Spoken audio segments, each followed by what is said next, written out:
मोहम्मदी road पर एक मस्जिद है, मीनारा मस्जिद। जो मस्जिद हमारे लिए बहुत ही धार्मिक तौर पर बहुत ही हमारे लिए मशहूर मस्जिद है। और इस ये मस्जिद सैकड़ों साल पुरानी, इसका ट्रस्ट है। और उस ट्रस्ट में ये है कि इसका जो भी ट्रस्टी बनेगा वो मेंबर ही बनेगा। और जो ट्रस्टी लोग हैं वो सब बहुत बड़े बिजनेसमैन हैं।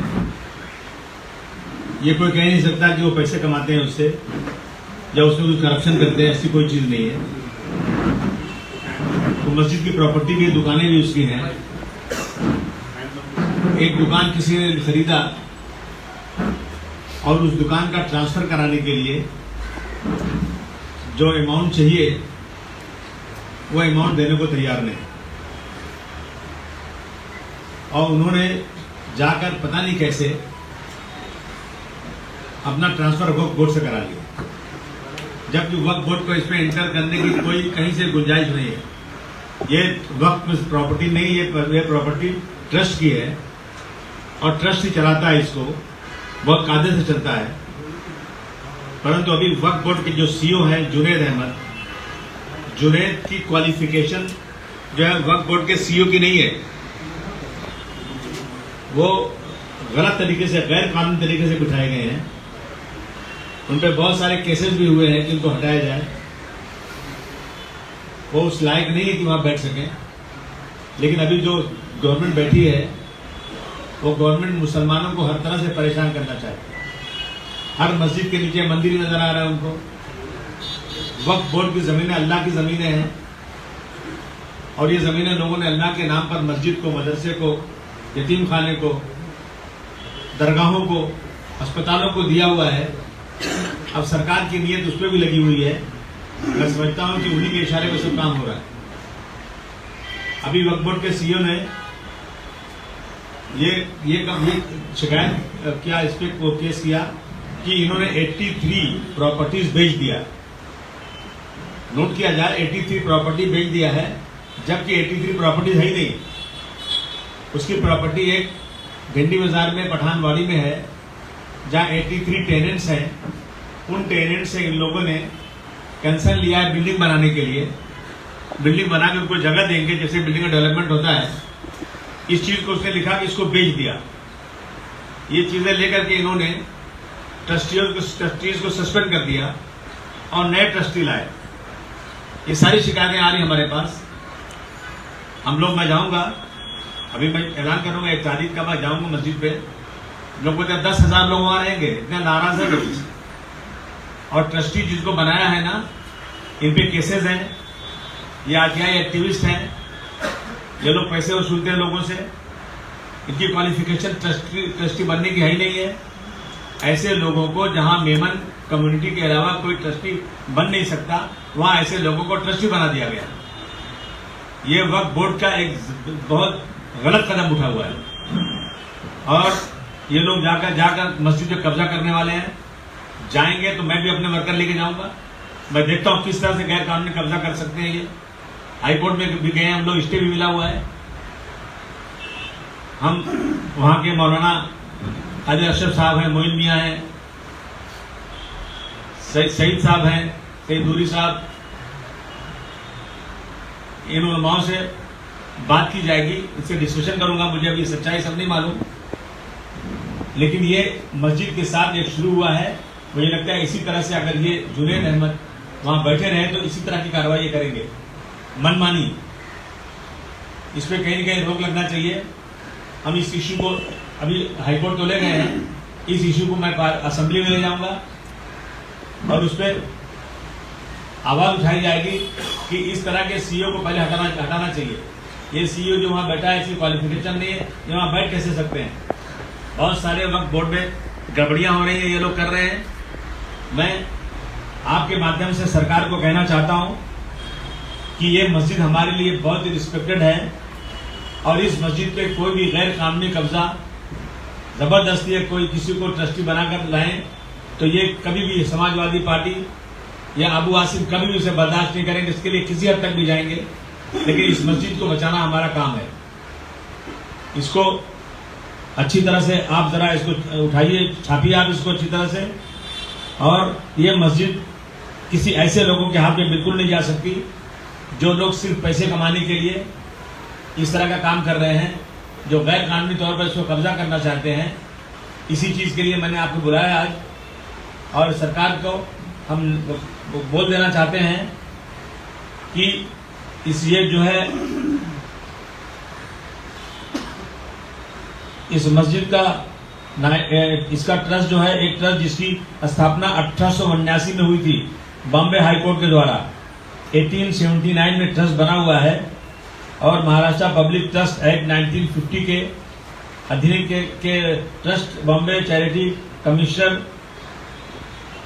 के अंडर में है। ये महाराष्ट्र पब्लिक ट्रस्ट 1950 के अनुसार संचालित किया जा रहा है, और ये इंग्लिश ट्रस्ट की प्रकृति का एक और, इसलिए राज्य वक्फ बोर्ड के पास ऐसा कोई आदेश पारित करने का कोई अधिकारी क्षेत्र है ही नहीं कि जो उन्होंने इस तरह से जो पास किया है कि इसको ट्रस्टीज को हटाएं, नए को इनको अधिकार ही नहीं है। ये गलत अपना पावर यूज करके ये काम कर रहे हैं। इस पर सरकार को तुरंत नोट लेना चाहिए, और जो गैर कानूनी तरह से लोग उस पर कब्जा करना चाहते हैं, पुलिस की जिम्मेदारी होती है कि ऐसे लोग अगर वहां आएंगे, हंगामा होगा, लॉ एंड ऑर्डर की सिचुएशन खराब होगी। हम सब भी जाएंगे वहां पर, और मैं खुद जाकर वहां पर दौरा करने वाला हूं, सब इंक्वायरी पता लगाने वाला हूं। तो इस पे सरकार को हम आपके माध्यम से जगाना चाहते हैं कि ये मस्जिद, मीनारा मस्जिद हमारे लिए बहुत रिस्पेक्टेड है, इस पे किसी और का कब्जा हम कभी बर्दाश्त नहीं कर सकते। सिर्फ मीनारा मस्जिद को ही लेके नाराजगी है या वक्फ बोर्ड के और सारे फैसले और सारे नोटिस के लिए है? हमें वक्फ बोर्ड के बहुत सारे फैसलों से नाराजगी है, लेकिन हम आज मीनारा मस्जिद के इस पे बैठे हुए हैं, लेकिन वक्फ बोर्ड के जो फैसले हो रहे हैं, ये समझते हैं कि बीजेपी जो उठा रही वक्फ बोर्ड में जो अपनी मनमानी करना है, उसके अंदर इसको वक्फ बोर्ड के लॉ को चेंज करना है, उसमें जो है नॉन मुस्लिम्स को भी लाना है, ऐसी जगहों पर जहाँ पे अल्लाह के नाम जगह है, इसमें वक्फ बोर्ड कई जगहों पर गड़बड़ कर रहा है।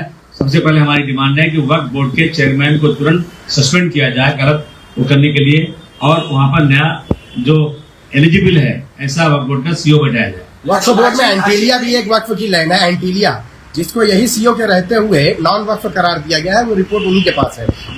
सुप्रीम कोर्ट तक फैसला हो चुका है, एंटीलिया की बिल्डिंग जो है वो वक्फ की ही है, ये फैसला हो चुका है। सरकार जो कानून ला रही है, तो मतलब सही कानून ला रही है, तो जो है काफी ज्यादा डिस्प्यूट है, तो सरकार का कानून लाना, वक्फ अमेंडमेंट बिल जो है उसका आना जरूरी है क्या? बिल्कुल जरूरी नहीं है। अगर उसमें कुछ गड़बड़ी जरूर है, उसमें कुछ कमी जरूर है, उस कमी को सुधारने की जरूरत है, न कि नया अमेंडमेंट बिल ला करके एक कलेक्टर के हाथ में। आज क्या है कि आज एक सीओ रहता है, वो सीओ ऑर्डर करता है, महाराष्ट्र के 36 कलेक्टर जहां जहां होता है आज उस पर काम करते हैं। अब ये जो है 36 कलेक्टर जो है वो ऑर्डर करेंगे और सीओ उनके अंडर में काम करेगा। ये जो हो रहा है ना, ये बिल्कुल गलत। आप कलेक्टर पे कभी भरोसा नहीं कर सकते, तो गवर्नमेंट की बॉडी का आदमी है। वही अयोध्या में नायर कमिश्नर कलेक्टर थे उस वक्त 1949 में। अगर उस कलेक्टर ने ईमानदारी की होती तो शायद बाबरी मस्जिद अयोध्या या मंदिर का मैटर इतना लंबा खींचता नहीं था। वक्फ की जायदाद जो है काफी ज्यादा डिस्प्यूटेड है पूरे महाराष्ट्र के अंदर। जैसे आपने मीनारा मस्जिद का इशू उठाया, ऐसे बहुत सारी है, प्रिंस अली खान है, तमाम जो प्रॉपर्टीज है, और बहुत से मामले जो है सुप्रीम कोर्ट में भी केस चल रहे हैं। तो क्या लगता है कि वक्फ के अंदर सुधार होना जरूरी है कि नहीं है? क्योंकि ऐसे सीओ या वक्फ अमेंडमेंट बिल आता है या उसके अंदर, तो अभी तक कम्युनिटी जो है सुधार क्यों नहीं करता? इसमें ऐसा है कि वक्फ का चेयरमैन जो बने, उसका सीईओ जो बने, वो बहुत देखभाल के बनाना चाहिए, और उसमें सुधार कुछ कमियां हैं उसको लाना जरूरी है, लेकिन उसके अंदर ये कि पूरा पावर कलेक्टर को दे देना और उसमें मुस्लिम प्रॉपर्टी, अल्लाह के नाम की प्रॉपर्टी में दूसरे कास्ट के लोगों को जोड़ देना, ये सब कभी भी कोई मान नहीं होगा। वक्फ बोर्ड का जो एक्ट है 1995 का, उसमें ये कहा गया है कि वक्फ जो बरसों पुरानी जो प्रॉपर्टी होती है जो अल्लाह के नाम पे रजिस्टर्ड है या ट्रस्ट में हो, तो उसको भी वक्फ बोर्ड जो है वक्फ बोर्ड में ले सकता है ट्रस्ट की जगह पर। तो इस पर जो है यही मामला है यहाँ पर, तो इस पर आपका जो है ऑब्जेक्शन क्यों है? वक्फ बोर्ड में क्यों नहीं जाना चाहते? नहीं क्यों जाएंगे वक्फ बोर्ड? हमारे पास ट्रस्ट है, ट्रस्ट अच्छे से चल रहा है, कोई गड़बड़ी नहीं उसके अंदर है। जो लोग क्वालिफाइड लोग हैं, बहुत अच्छे फैमिली के लोग हैं, आज 100-150 साल से वहाँ पे उसी फैमिली के लोगों का काम चल रहा है, तो उसको चेंज करने की जरूरत क्या है? वक्त में गड़बड़ियां चल रही है सर, आप रोज सुन रहे हैं कोई कब्जा कर रहा है, कोई क्या कर रहा है। इस ट्रस्ट के तहत चल रहा है, इसको ट्रस्ट में ही रहना चाहिए। सर अभी आपने बताया कि मीरा मस्जिद का जो ट्रस्ट डीड है उसके हिसाब से नॉन मेंबर की नियुक्ति नहीं हुई, तो सीओ ने जो नियुक्ति किया नॉन मेंबर की, तो आपको लग रहा है मैनिपुलेशन हुआ होगा? बहुत ज्यादा सीओ के ऊपर जो है इल्जाम लग रहे हैं। कई लोग बाहर खड़े हैं कागजात लेकर के सीओ के खिलाफ, कहाँ कुछ हुआ है। मैं समझता हूँ किसी को भरोसा सीओ के ऊपर नहीं है।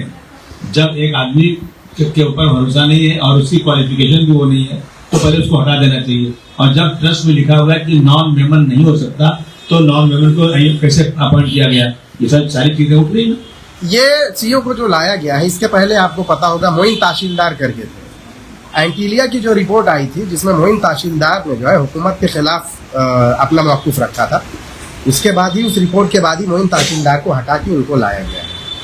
तो आपको नहीं लगता है कि मोइन तहसीलदार को हटाना और जुनैद सैयद को लाना ये भी हुकूमत की उसी पॉलिसी का हिस्सा है? 100% आप सही कह रहे हैं। जब मोइन साहब थे वहां पर एंटीलिया की बात पूरी ओपन हो चुकी थी, उनके सेक्रेटरी से मेरी बात हो चुकी थी कि एंटीलिया की जगह अब ये जो है अंबानी के पास जो है वो गैर कानूनी है। जगह वक्फ की कभी जिंदगी में बेची नहीं जा सकती है।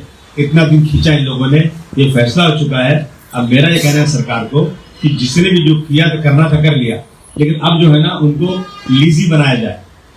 ये जगह बिक तो सकती नहीं है, बिल्डिंग गिराई तो जा सकती नहीं है, लेकिन उनको वो जगह लीज पे दे करके वो वक्फ को किराया देंगे उसका।